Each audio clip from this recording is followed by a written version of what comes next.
America. Neurological diseases like MS, ALS, Alzheimer's, Parkinson's are skyrocketing. 1 in 2 men, 1 in 3 women get cancer. Cancer is the #1 killer of children after accidents. We are not winning the war against cancer. And 1 in 2 children in the USA now are estimated to have some sort of chronic issue. We are losing our children. And we must all acknowledge that we have a healthcare crisis today, and this is a cry for change. What we're doing is not working. And with these types of statistics, everyone listening to this will be impacted or very impacted by someone close to him or her. But the good news is there's something you can do about it. This is an opportunity.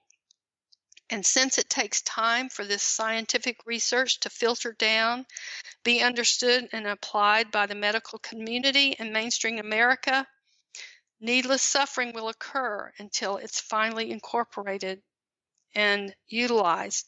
So the thing is we can turn around this American healthcare crisis family by family. And this is just basically my passion. I have a raging passion to create a movement in this country to reverse this, one family at a time. People can take proactive control of their health and stand up and make right choices for their family. And I'm going to end with, there's a poem by Robert Frost that I love, and it says, 2 roads diverged in a wood, and I took the one less traveled by, and that has made all the difference. So that's my story. I love that. And I feel like we're in such alignment on wanting to just empower families to create small changes that add up to really big changes. Because I think you're right. I think not only is that going to fix things, I think it's the only thing that can fix things, is because we have to bring it back down to the family level. And I love that your story brings hope in 2 major ways. One was that your son not just was able to mitigate his symptoms, he fully recovered and was able to go back out into the world. But also, it sounds like you didn't even have to move into a new house, or you stayed outside for a while, but you were able to deal with everything eventually in your home and to make it better in your own home. And that's, I think, a lot of hope for a lot of people. And hopefully a lot of people listening are not dealing with an advanced chemical sensitivity, but like you explained, it really does pour over into all aspects of life, whether it's behavioral or physical symptoms like eczema, just really across the board. And I want to get a little bit deeper on the practical level. So you've been doing this for a really long time and you've helped thousands of people. What are some of the biggest common problems that you're seeing in modern homes? Well, of course, #1, and no matter what the age of the home, one of the biggest problems is the air quality from that chemical soup created by products brought into the home and the EMF pollution. So the great thing is that acting on this now, you don't have to go through 7 years of trying to figure it out. You can immediately reduce your toxic load. And when I work with my clients, I always start with this chemical soup because it's doable. You're not having to get your child to eat green vegetables. You're just removing. And the first thing I say, get the pesticides out of the house. Not in the garage, get them gone. And then you take your toxic cleaning products out and toxic laundry. And I go through a sequence. I do cleaning products, laundry products, then body care, scented products like candles, scented stationery, plastics, phthalates, etc. And, I tell people you can do this step by step as you're able, because everything you do is going to be helpful. You're taking that much little bit of load off. Some people want to do it in one fell swoop. They just get a box and go through their house and take out scented products and products that have those VOCs. So I also right away will hit the low-hanging fruit with the electromagnetic field situation, because this has now become a big problem.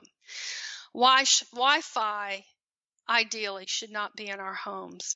Our home should be our sanctuary, a safe haven. We need a break from being out in the Wi-Fi all day, especially our children. It's affecting their brains, their ability to think, to multitask, to concentrate, and their nervous system. You can have your computers, you can have your devices, but hardwire them. Hardwire your security systems, hardwire your HVA systems. Everybody's going on these smart systems. Go hardwired.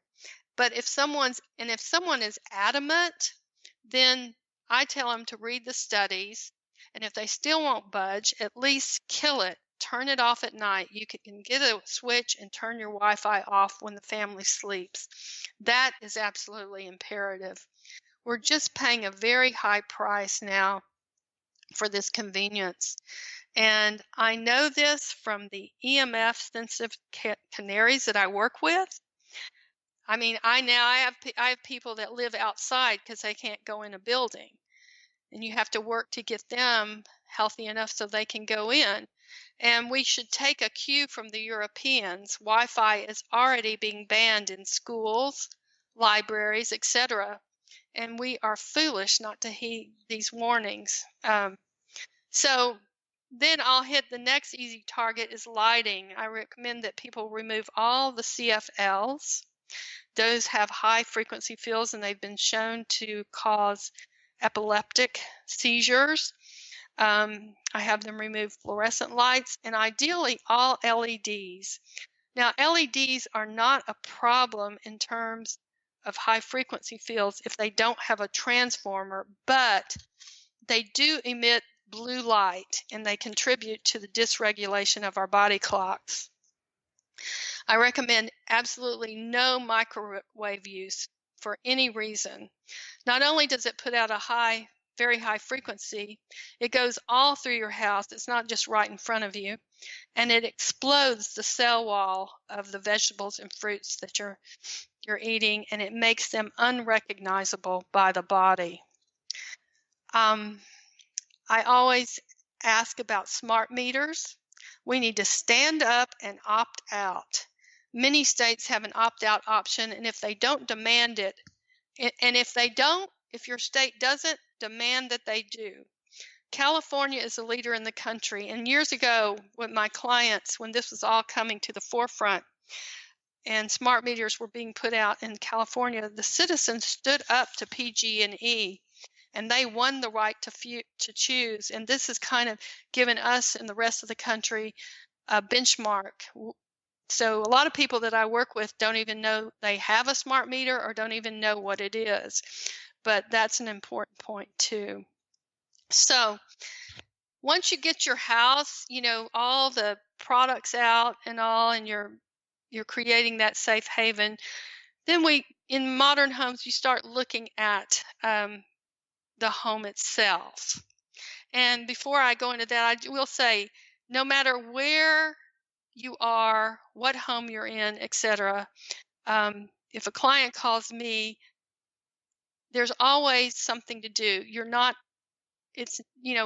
don't ever want to feel I'm trapped in my house. There are things to do. So the first thing we're going to look at that's really important is to check into the pesticide history of your home.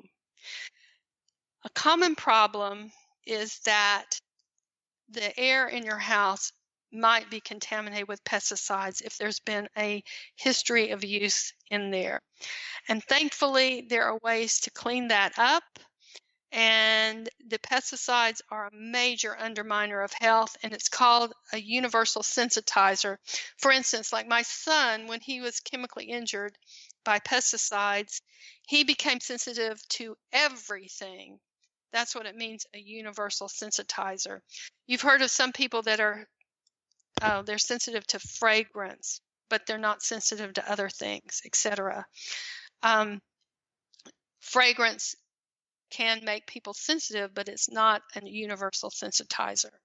So the next thing you would do in that case too is you would find out what year your house was built. You would try to find out what type of termiticide was used when it was being built. And if you don't know, you call a local exterminator and you say, okay, I have a house. It was built in 1969. can you tell me how the houses that were being built at that time were treated for termites? And so usually the local exterminator can tell you that. So then the next thing you do is you look at what pesticides you have. You look at the construction of your home. Is it a slab? Is it pier and beam? Does it have a crawl space? Because all those things are considerations when you're going to employ mitigation strategies. So I'm going to tell you that there are many different ways you can reduce that level or even get rid of it. So I want to encourage you in that. The next thing I consider very important in modern homes is formaldehyde. And formaldehyde is the other universal sensitizer, just like pesticides. Usually a person that's extremely chemically sensitive has either been affected by building materials, or which would be a lot of times formaldehyde or pesticides. You look at the age of the home. If it was built recently or if it's been remodeled, there's likely to be higher levels. OSB, that's a sheathing material. Plywood, manufactured woods, pressed woods, engineered wood floors, and laminates have formaldehyde. Cabinets can be a notorious source, but there's very inexpensive testing available from a company called Advanced Chemical Sensors. And I like to ask for the aldehyde test, which gives the formaldehyde plus all the aldehydes, which are other chemicals that are issues. And you do a 40-hour test to get the sensitivity.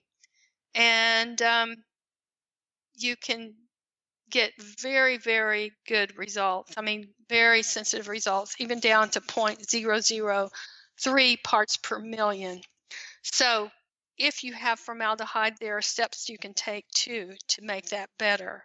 So another thing you want to look at is you want to ask, in terms of the year the house was built, what kind of insulation does a house have? Some insulations are quite a problem. And now with the energy efficiency issue, we have a lot of foam insulations that have a very toxic fire retardant in them. And so the answer to that is you get yourself a HEPA vacuum, because these fire retardants are chemicals that ride on dust. And so you regularly use your HEPA vacuum and you reduce dust. And a lot of people will get an air purifier too with a HEPA filter in it. There's so many things you can look at in a house, and there's so many fixes, and there's so many answers. So, I always like to be encouraging to people. We were living in a very old home when we were trying to recover Douglas, and they had a lot of issues. It had pesticide contamination, and we had a lot of burning in the area. So we had a lot of smoke that we had to deal with. So anyway, there's always help. You can always make it better. Yeah, I think that's such the important point to remember, because it definitely can seem overwhelming. And I remember thinking the same thing when I first started learning about all of this. But there are ways to mitigate it, and it's not actually that complicated once you get started, but don't necessarily try to tackle every single thing in one day unless you have a serious medical reason to do that. This podcast is brought to you by SteadyMD. I've been using this company for the past year and I love them. Here's how it works. Instead of having a primary doctor that you have to make an appointment to see, wait for hours in the office to visit, you can now have your doctor available whenever you need him or her through your phone. SteadyMD has a staff of doctors who are available via call, text, or video chat whenever you need them, so they respond quickly and they already know your medical history. You get paired with a single doctor so you can work with them as a long-term partner for your health.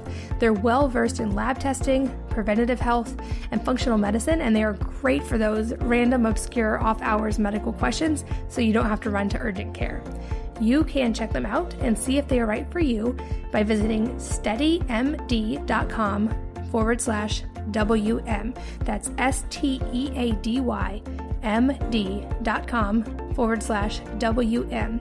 They do have limited spots available, so I'd check them out quickly if you're interested. This episode is brought to you by Crunchy Betty. It's summer, and where I am,